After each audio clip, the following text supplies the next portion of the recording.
Welcome back, my Duelist friends. Casual Duelist here. It is finally Friday, end of the week vibes. Hopefully, you guys are all ready for another great weekend. Um, Today, we are doing my third and my final of my what is the best deck you can build using a single copy or a single box of the Streets of Battle City. And today's answer is just a little bit different. And actually, I'm realizing one thing that I messed up because I had a card in here as a placeholder and I have it sitting right here. So I'm just going to swap that out while I'm talking to you and we're all good. Skill card, as you guys saw at the beginning of this, is going to be the new My Valentine skill. Flip this over when you activate it. It's the Battle City Siren. So once per turn during the main phase, you may change the battle position of a monster your opponent controls. This turn, the first attack you declare must target that monster card. You may use this skill only twice per duel. Now, this is really cool, and it means we get to pick our matchups a little bit better, and it's some good stuff. So I am changing my hands just a little bit here. I wanted the first thing to be the little engine, so let's give you guys the deck, right? So we're going to play Apprentice, Magician of Faith, and the Old Vindictive Magician. Now, the reason we're doing this is like my little stall wall. It doesn't matter which of these three you start with. You can go ahead, you can recycle a spell on flip, you can destroy an opponent's monster on flip, or when destroyed by battle, can play one of these to face down in defense. Generally speaking, obviously we want the Apprentice Magician to start it, and we want to go into something else to be able to block more attacks. It doesn't matter. They're all great cards, and even if you end up having to play them separately, they can still do some things for you. Honestly, the Apprentice Magician could be kicked, as he is more or less the card that might actually not go off. So it is what it is. Good start there. We're going to go back to using Chao-Sai the Ghost Stopper. Again, neither player can activate the effects of spell traps in the graveyard, and when he's sent from field to grave under any circumstance, you may target a spell trap in the opponent's graveyard and banish that card. So again, stops a lot of things. He's very annoying. He's very big. One thing you're going to notice about this is a tech build. This is not themed. This is like if you were just going to play all of the tech cards and put them together and play something that was as close to being toolbox without being toolbox, this is it. This next up, 2 Gear Freaks. And this is actually the card I had to swap out. I had a black sleeve just sitting in the deck.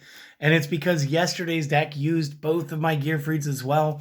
And while I'm over here deck building, I only collect a playset of a card. So even though I got like 6 Gear Freaks from this, they've already been given to other players interested in the Speed Duel format, and I just keep my original ones. These are from like way back at the beginning of the game, when they still didn't say Speed Duel here, but these were the original Speed Duel structure decks, and like, I don't know if you can see it.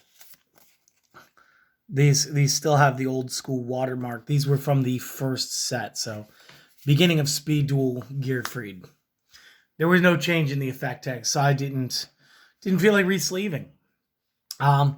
Anyway, he's here for his effect, not for his effect. He's here for his strength. He's just a 4-star at 1800. Again, it's part of the thing that makes him tech. And when you deal with the Battle City Siren effect, being able to essentially work as half of enemy controller, then you're able to do what you need to do and just crash the defense. Next card will be a copy of Jinzo. He's part of the 2 ofs list.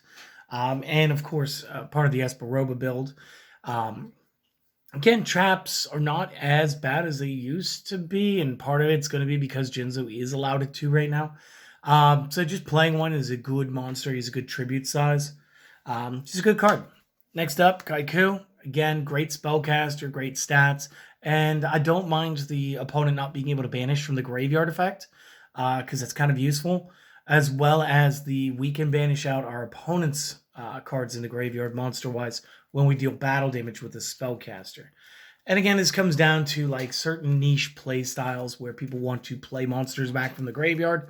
If your opponent's going to do something like Dark Renewal, or Birthright, or any of these other cards, Call of the Haunted Trap card maybe, You kind of want to like nick that in the bud. You don't want like things. I think Mizuki was in this. You don't want things like that to just like resolve. Is what it is. A single copy of Captain, because again, we've got a lot of 4 stars that we would like to see jump with him. He only protects a couple of them since we're not playing a full-on build, but it's okay. He's still doing his job and doing it well. I had to add the Summon Skull. Right now, the Summon Skull is the highest yield power for a single tribute. He breaks over Jinzo, he breaks over Grandmark and Kaiser Glider, and does a really good job of establishing the power of a Dark Magician with the tribute of, like a single tribute monster. He's cool, he's iconic. We just built a deck that had to feature this guy because, it's awesome. So I felt I should throw him a little bit more love. And last monster we're going to be playing is Reflect Bounder. Because when I think tech monsters, again, I go back to like old Scapegoat format era stuff, and like Reflect Bounder was kind of a nuisance. So before damage calculation, if it's being attacked by an opponent's monster and was currently in attack position at the start of the battle damage step, inflict damage to the opponent equal to the attacking monster's attack, and if you do, after damage calculation, destroy this card. So what it means is, if the monster was bigger than him, fine, you might lose by just taking too much damage. So like if you've got 2,000 hit points and you attack with a blue eyes, you know you're going to be taking 3k by effect. You're not going to attack. Okay? And likewise, you're not going to attack. You could attack with something smaller. You could attack with like your whatever. Insert Marauding Captain here.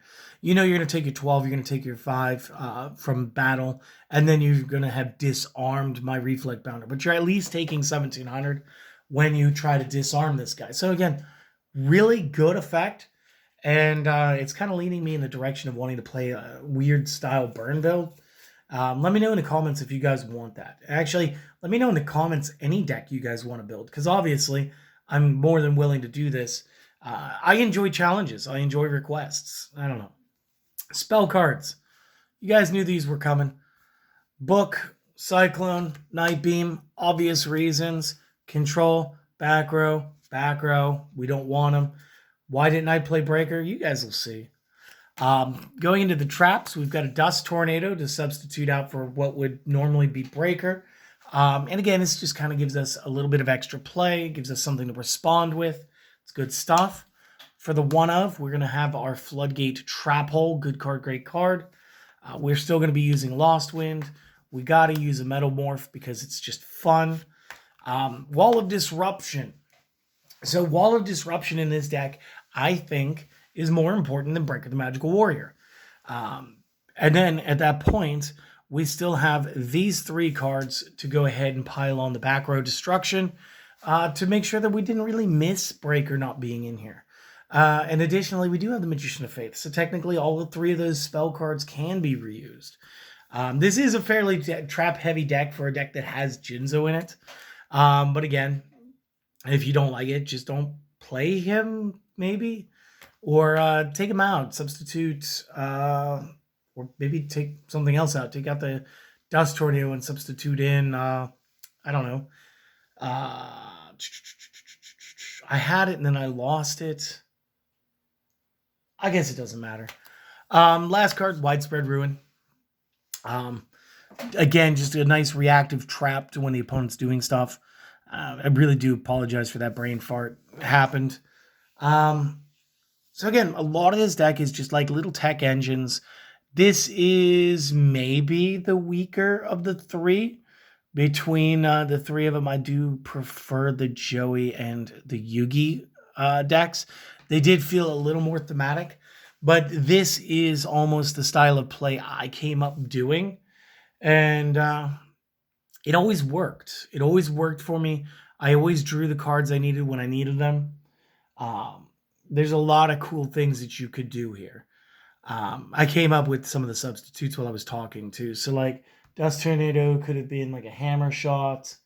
And then obviously you guys could play things like United We Stand because you're going to be keeping your monsters a little more often.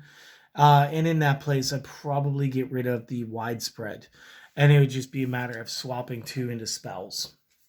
So Another thing you could do, you could just drop Jinzo for any one of those options as well. But I do hope that you guys enjoyed this.